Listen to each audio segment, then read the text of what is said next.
이제 성막들 안에 있는 기구들을 하나님께서 만들라고 하십니다. 그 첫째가 번제단이며 두 번째가 물두멍이고, 그리고 마지막으로 성막 울타리를 만들도록 했습니다. 이 성막 울타리는 세상과 성막을 이렇게 구분 짓는, 말 그대로 성막의 울타리라고 할 수 있겠죠.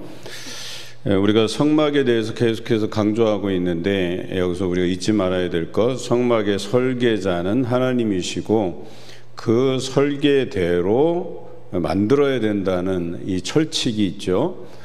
자기가 이렇게 만들고 싶다고 해서 자기의 방식대로 만드는 게 아니라는 것이죠.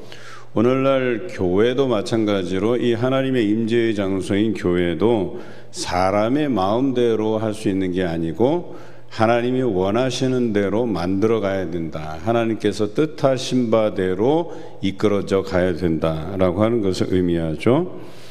오늘 38장 1절에서 7절까지의 번제단에 대해서 이야기하고자 합니다. 이 번제단이 2절에 보면 내 모퉁이 위에 뿔을 만들라 그래서 이 뿔의 용도가 중요합니다. 이 뿔의 용도는 대단히 긴급할 때 사용하는 거예요. 마치 이 뿔은 도피성과 같은 기능을 합니다.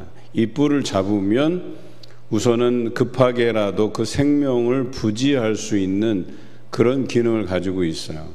내가 하나님 앞에 이 죄로 인해서 죽게 되었는데 이 제물을 드리기 전에 그 급한 마음으로 잡는 뿔의 용도예요. 그러니까 내가 그래도 어느 정도 하나님 앞에 일정하게 이렇게 제물을 드리고 제사를 드려서 5가지 제사 중에서 죄사함을 받을 수 있는 뭐 번제라든지 속건제, 속죄제 이러한 제사들이 있잖아요. 그런데 급한 마음으로 제단뿔을 잡는 것이 하나님 앞에 또 유리할 수도 있거든요. 그런데 이 예가 바로 아도니아에게서 발견이 되죠. 솔로몬이 왕위에 올랐는데 아도니아가 그것에 반대해서 말 그대로 이제 반란을 일으키려고 한 거죠. 자기가 왕위에 오르기 위해서. 그런데 그것이 발각이 되고 이제 죽을 수 있는 그런 급박한 상황에서 제단뿔을 잡았다라고 하는 거기에서 유래된 것이죠. 또 이것은 도피성의 규례, 민수기에 나오는 도피성의 규례와도 비슷해요. 또 신약 성경에 보면 그 죄 지은 모든 자들이 죄 가운데 거하지 않기 위해서 예수님께 피해야 된다, 이런 취지로 기록된 말씀들이 여러 군데 나와요. 그러니까 도피성된 예수 그리스도, 그러니까 이것은 뭐예요? 제단뿔이 상징하는 것은 예수 그리스도에게 피하는 거예요. 그러니까 결과적으로 이 성막의 구조는 성부, 성자, 성령 하나님의 그 삼위일체 되신 하나님을 상징하는 것들이 참 많아요.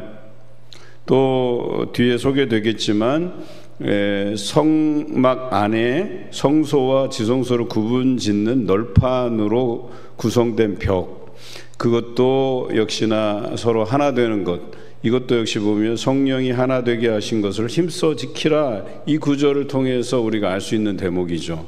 그러니까 뭐예요? 성도가 하나 된다는 것. 그런데 뭐예요? 성령께서 하나 되게 하시는 것. 그러니까 성령 하나님을 상징하고 있어요.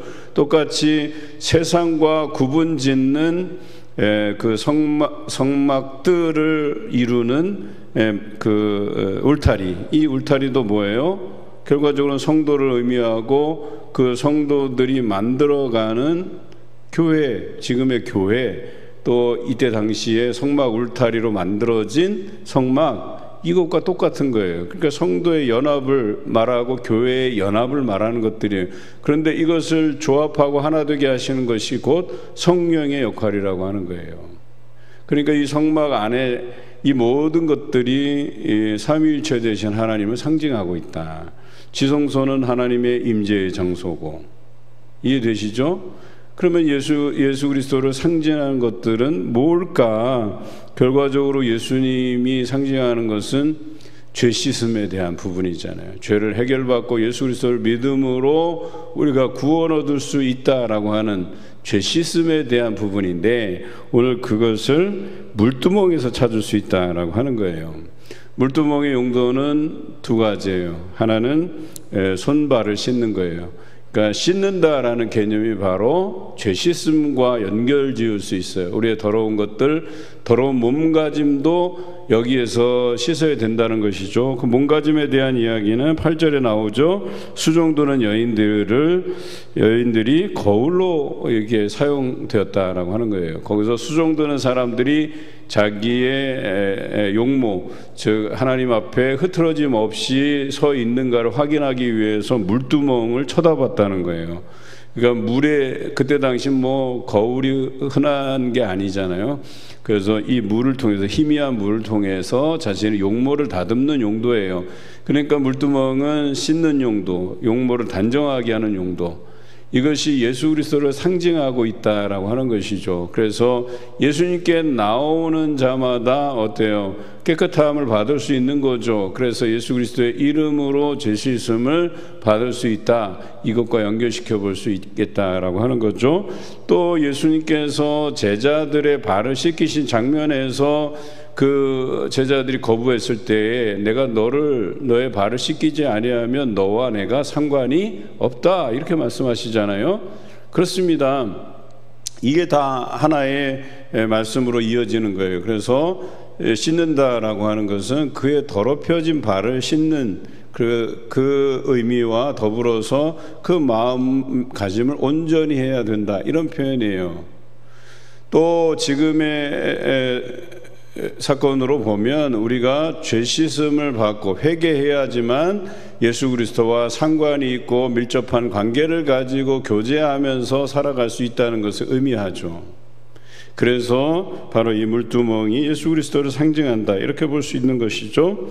뿐만 아니라 구절에 보면 그가 또 뜰을 만들었으니 나무로 뜰의 남쪽에는 세마포 포장이 100규빗이라. 세마포 포장, 세마포 하면 기억나는 게 뭐예요?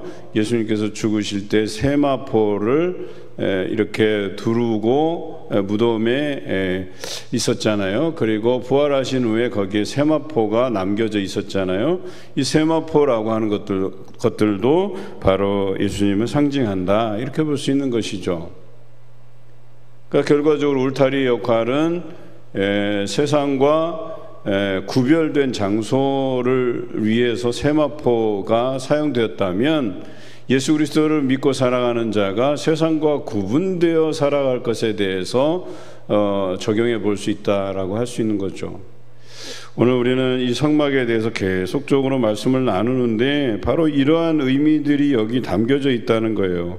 그리고 이 성막 울타리도 역시 어때요? 하나로 연결되어져 있잖아요. 그 연결되어진 것, 이것이 바로 또 성령께서 우리로 하여금 하나 되게 하신 것을 힘써 지키라고 하는, 그러니까 여러 가지 의미들이 여기 다 담겨져 있잖아요.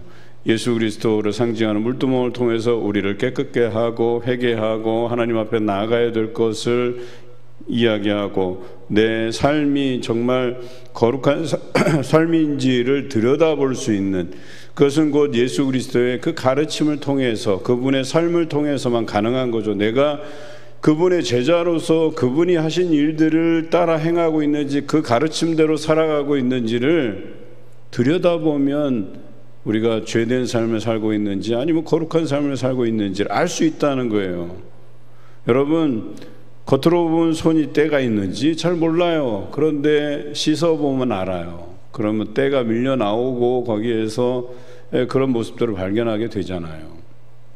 그게 이 물두멍이 예수 그리스도를 상징하고, 이 제단 뿔도 결과적으로 예수님을 상징하고, 또 그 제단에 드려지는 제물들은 또 하나님을 향해서 있고, 그리고 성막 울타리는 결과적으로 뭐예요? 세마포가 쓰여졌기 때문에 예수 그리스도를 상징하는데, 또 세상과 거룩하게 구별되어야 될 것을 의미하고 그것이 하나로 연결되었기 때문에 또 성령께서 하나 되게 하신 것을 힘써 지키는 것과도 다 연결되어지는 거예요.